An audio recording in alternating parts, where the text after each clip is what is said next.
কিছু ছোট ছোট জিনিস কিন্তু অনেক গুরুত্বপূর্ণ। অনেক সৌদি প্রবাসীরাই আমাদের কাছে জানতে চান যে ভাই, আমি কিস্তির মাধ্যমে একটা মোবাইল নিয়েছি, একটা ল্যাপটপ নিয়েছি বা একটি জিনিস নিয়েছি, এখন কি আমি ছুটিতে যেতে পারবো কিনা। এই বিষয়টি নিয়ে আমার কাছে অনেকেই প্রায় সময় মেসেজ করেছেন বা যে কোনো ভিডিওর কমেন্ট বক্সে কমেন্ট করে জানতে চেয়েছেন যে কোনো কিছু যদি কিস্তির মাধ্যমে নেওয়া হয় তাহলে কি দেশে ছুটিতে যাওয়া যায় কিনা।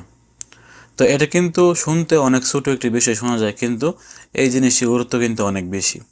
অনেক প্রবাসীরাই হয়তো এই বিষয়টি নিয়ে জানেন না। অনেকেই হয়তো ভাবেন যে কিস্তিতে জিনিস নিলে হয়তো এই কিস্তি পরিশোধ না করা পর্যন্ত দেশে যাওয়া যায় না।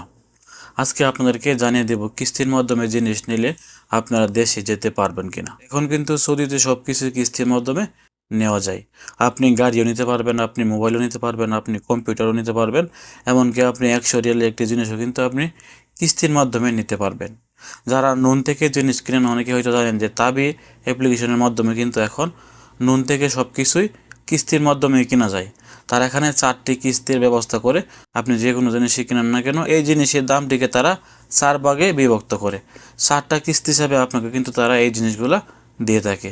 তো আপনারা যদি 4টা কিস্তিতে কোনো মোবাইল, কোনো কম্পিউটার, কোনো ল্যাপটপ বা অন্য কিছু নিয়ে থাকেন, তাহলে আপনারা কিন্তু 4টি কিস্তি দিলেই আপনার জিরো ইন্টারেস্ট, আপনার কাছ থেকে তারা কোনো প্রকার ইন্টারেস্ট নেয় না। সেক্ষেত্রে কিন্তু আপনারা জিরো ইন্টারেস্টে কিস্তির মাধ্যমে তাবি অ্যাপ্লিকেশন দিয়ে এই জিনিসগুলো আপনারা কিনতে পারেন। এখন মূল কথা হচ্ছে, অনেকে জানতে চান যে আমি কিস্তির মাধ্যমে একটা মোবাইল নিয়েছি। যেমন গতকালকে একটি ভাই কমেন্ট করেছেন যে ভাই, আমি কিস্তির মাধ্যমে একটি মোবাইল নিয়েছিলাম, এখন কি আমি ছুটিতে যেতে পারবো কিনা। তো যদি আপনি কিস্তির মাধ্যমে মোবাইল নেন বা যে কোনো কিছু নেন, মনে রাখবেন দেশে আপনি যেতে পারবেন, কোনো সমস্যা হবে না। তবে আপনি যে জিনিসটি কিনেন অবশ্যই এই জিনিসটি কেনার সময় আপনাকে প্রথম একটি কিস্তি দেওয়া লাগে, আরও বাকি 3টি কিস্তি কিন্তু আপনার থাকে। সেক্ষেত্রে আপনারা চেষ্টা করবেন আপনি যে অ্যাকাউন্টে দিয়ে কিস্তির মাধ্যমে জিনিস কিনেছেন, যদি আপনি দেশে যান এই অ্যাকাউন্টের মধ্যে কিছু টাকা বা আপনার কিস্তির পরিমাণ টাকা রেখে যাওয়ার জন্য। সেক্ষেত্রে কিন্তু আপনি দেশে চলে গেলেও তারা আপনার কার্ড থেকে বা আপনার তাবি অ্যাকাউন্ট থেকে অটোমেটিক টাকা কেটে নেবে যদি আপনার তাবি অ্যাকাউন্টে টাকা থাকে। যদি আপনার তাবি অ্যাকাউন্টে টাকা না থাকে এবং আপনি 2 থেকে 3 মাস পর সৌদি আরবে এসে আপনার এই কিস্তির টাকাটি দিতে চান, তাহলে কিন্তু আপনার টাকাটি অনেক বেশি চলে আসবে। কারণ এখানে কিন্তু সিস্টেম আছে, আপনি 7 দিন লেট হলে একটি জরিমানা আসবে, 10 দিন লেট হলে আরও একটি জরিমানা আসবে এবং 15 দিন লেট হলে কিন্তু আরও জরিমানা বাড়বে। সেক্ষেত্রে আপনার যত লেট হবে সেক্ষেত্রে কিন্তু জরিমানা ততই বাড়বে।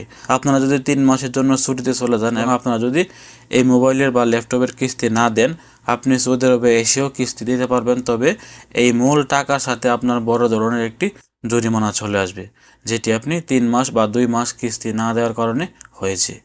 এই জন্য আমি বলবো, যারা কিস্তির মাধ্যমে জিনিস নেন আপনারা সবসময় চেষ্টা করবেন আপনারা 2 থেকে 3টি কিস্তি দিয়ে তারপর দেশে যাওয়ার জন্য। পারলে আপনারা 2টি কিস্তি একসাথেই দিয়ে দিবেন। সেক্ষেত্রে কিন্তু আপনি দেশে গেলেও আপনার কোনো সমস্যা হবে না বা আপনি দেশ থেকে আসলেও আপনাকে আর জরিমানা দিতে হবে না। তো আপনারা দেশে যাওয়ার সময় আপনার অ্যাকাউন্টে এই কিস্তির পরিমাণ বা তার চাইতে কিছু বেশি টাকা রেখে যাবেন, যেন তারা অটোমেটিক আপনার এই কার্ড থেকে টাকাটা কেটে রাখতে পারে। সেক্ষেত্রে কিন্তু আপনার জরিমানা আসবে না। আশা করছি যারা প্রশ্ন করেছিলেন যে আমি কিস্তির মাধ্যমে মোবাইল নিয়েছি, ল্যাপটপ নিয়েছি বা অন্য কিছু নিয়েছি, এখন কি আমি দেশে যেতে পারবো কিনা, আপনারা আপনাদের উত্তরটি পেয়ে গেছেন। তো আপনারা দেশে যেতে পারবেন, কোনো সমস্যা হবে না। তবে টাইম টু টাইম মতো টাকা দিতে পারলে কিন্তু আপনার জরিমানা আসবে না। না দিতে পারলে অবশ্যই আপনি সৌদি আরবে ফেরত এসেও টাকা দিতে পারবেন, তবে পরবর্তীতে আপনার জরিমানা চলে আসবে। আপনার মূল অ্যামাউন্টের সাথে বড় ধরনের একটি জরিমানা কিন্তু চলে আসবে। ভিডিওটি গুরুত্বপূর্ণ মনে হলে অবশ্যই ভিডিওটি শেয়ার করে আপনার সাথে থাকা সকল সৌদি প্রবাসীদেরকে জানিয়ে দেওয়ার চেষ্টা করবেন। ভালো থাকুন, সুস্থ থাকুন। আসসালামু আলাইকুম।